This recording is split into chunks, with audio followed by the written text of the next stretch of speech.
Veggie Island, delicious plant-based dining in Taiwan.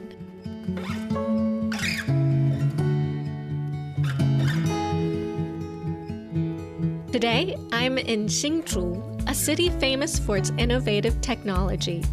But the place we are visiting is a nearly 100-year-old historic house that has been renovated into a beautiful vegan restaurant.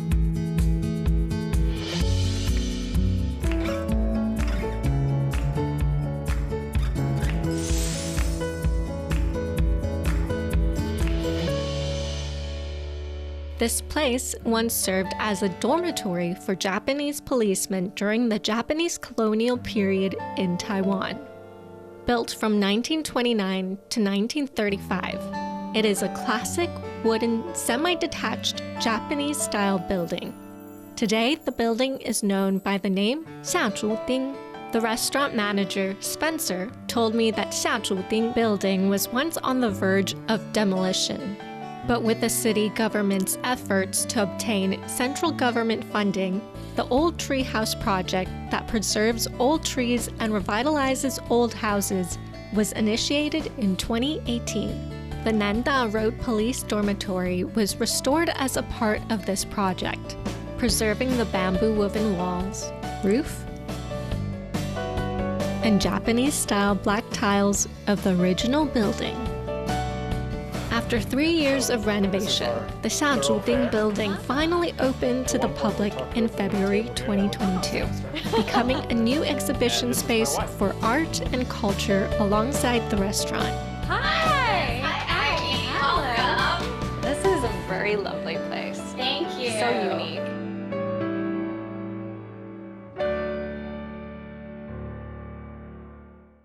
The building won an IF Design Award the same year. In recent years, husband and wife team Mai and Spencer took over management of the building and transformed it into a vegan restaurant.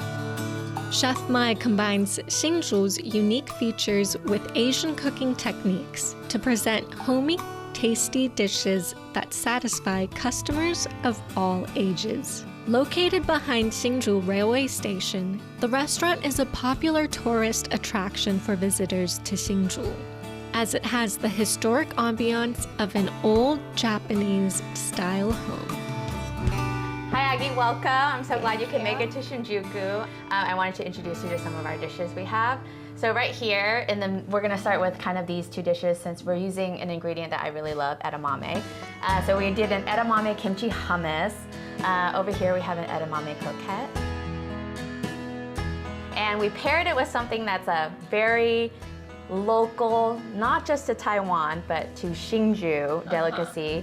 Really mess up the name, it's Shui-Run. Yeah, but when I came to Hsinchu, it was like everyone kind of just already knew about it and didn't really think of that it could be used in this dish, but I think coming from my perspective, I saw it differently. I was like, it's a flatbread. Yeah, it looks like pita with hummus. Yes. It makes sense. Visually, it looks like it's supposed to look that way. Yes. Edamame is the key ingredient in this dish, and it is considered a source of complete protein, which is a rarity among plants. Edamame is the family of beans that includes white and black soybeans. The pods are green and fuzzy. Edamame has a high nutritional value and is considered a vegetable with great benefits for nourishing beauty and good health. Mai takes the edamame, delivered by farmers every morning, and blanches them, peels them, then blends them with tahini, homemade kimchi, vinegar, and lemon juice. The edamame paste has a refreshing Korean-style flavor. Hsinchu's all-time favorite Shui-Run bread was originally a traditional bread used as an offering to local gods, but later it became a common snack for children. Today, the Delong pastry shop is the only place in Taiwan that still makes it.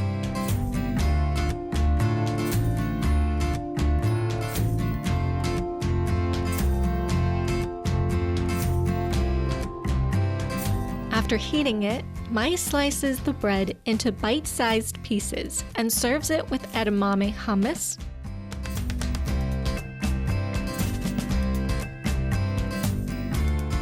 kimchi, and vegetarian meat sauce, making the dish both smooth and crunchy. It's a delicious surprise of contrasting textures. Let's try this one. Okay, so we have the pita. Yes. Pita. Okay. The Hsinchu, we can just call it Hsinchu pita. This is perfect for me. Okay, that's good to know, so I'm gonna think about that.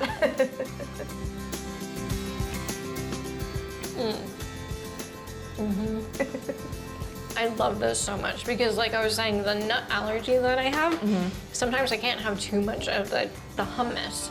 But with this, it tastes almost like it. Yes. Such a beautiful touch with just like a little pickled something, and then the omni pork just gives it an extra texture.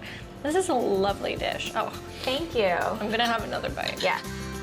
So edamame is like a really great way to get some like really whole, nutritious protein. I like it a lot. Yeah.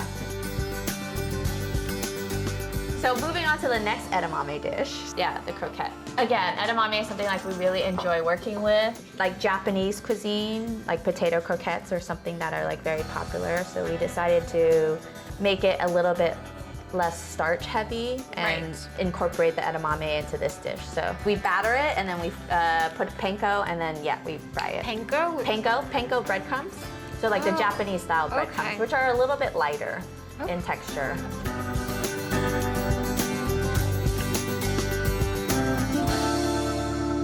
This one actually wasn't on our original menu. We added it probably last year, and it's been a really like popular dish.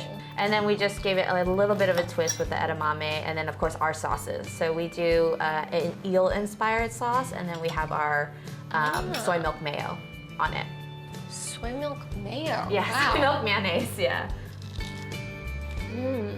Oh, I heard the crunch. And the mayo touch, I love how it's like a little sweet. Yeah, we went with a little bit more Japanese inspiration with this since we're in a Japanese style house. So we wanted it to show up in the dishes, even though we're creating like a little bit of a fusion, like putting a little bit of a Western spin on it.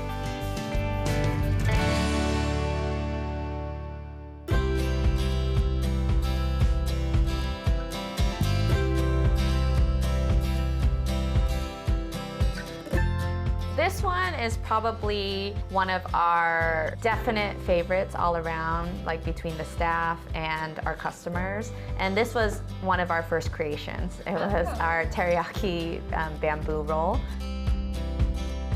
Hsinchu is one of the major Hakka cultural cities in Taiwan.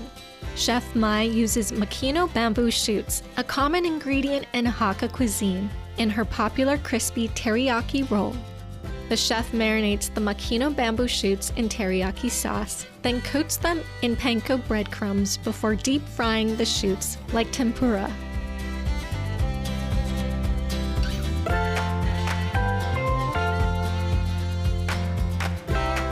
The chef places the fried Makino bamboo shoots, marinated tofu skin, and cucumber strips on top of nori and sushi rice to make a Japanese sushi roll. The roll is garnished with daikon radish that has been marinated in citrus juice. Then the roll is drizzled with teriyaki ginger sauce, wasabi sauce, and soy mayonnaise. A fun twist and great combination of Japanese and Hakka culture. The crispy teriyaki roll is now ready to serve. Okay, I'm gonna just go and Dig in. Oh, right in the middle. Right in the middle. Right in the I'm middle. that person.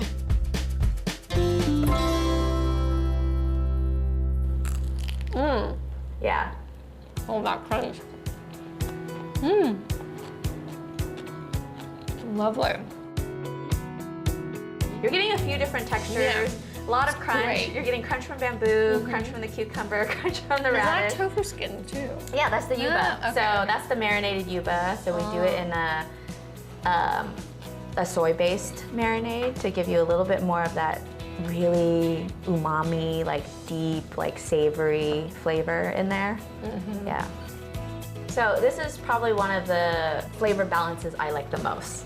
That's a lovely bite. Oh, Thanks. who knew? Okay, so next you're trying our tuna on crispy rice.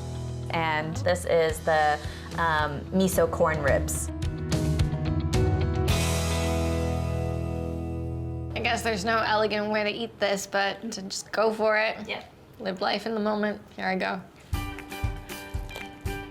Is that truffle? It's not. It's not, but I. Okay, like just kidding, it is.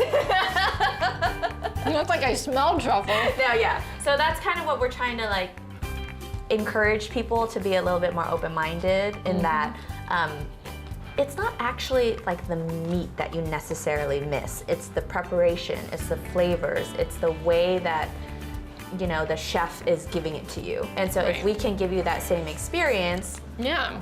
hopefully we can give you a different choice. Right. Right. Yeah. This is so good. Like even though it's like feels so rich, and I definitely had a trip just now. Yeah, right? And you're like, oh, this Lovely. is just like a like, crispy yeah. rice with tomato tuna. Okay, so this one I really love. This is actually one of our newer creations as well. This is the miso corn ribs. I really like this one, and I was like, oh, that's brilliant because corn is usually so hard to eat. Right. But we're gonna do the work for you, and we're gonna cut it into smaller portions. So this is kind of inspiration comes from Mexican street corn, so elote. So usually it has like a more Mexican style marinade on it. And then they usually put like some kind of Mexican cheese, like cojita on it, and then it has like a mayonnaise. Right. And then you have Parmesan in this? We do. So we do an almond Parmesan. Almond Parmesan. Oh, wow. Yeah. It's very, ooh, Yes. very nutty smelly. Yes. So I do suggest a little bit of these calamansi, so these local to Taiwan, a little bit of the citrus on top, and then dipping it in the mayo.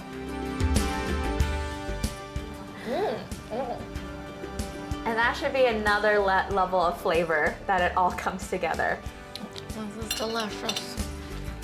I've never eaten corn like this before. Corn ribs? This is the first time I'm eating it. Like a rib. Like a rib. It's a new experience Yeah, it's for kind me. of fun.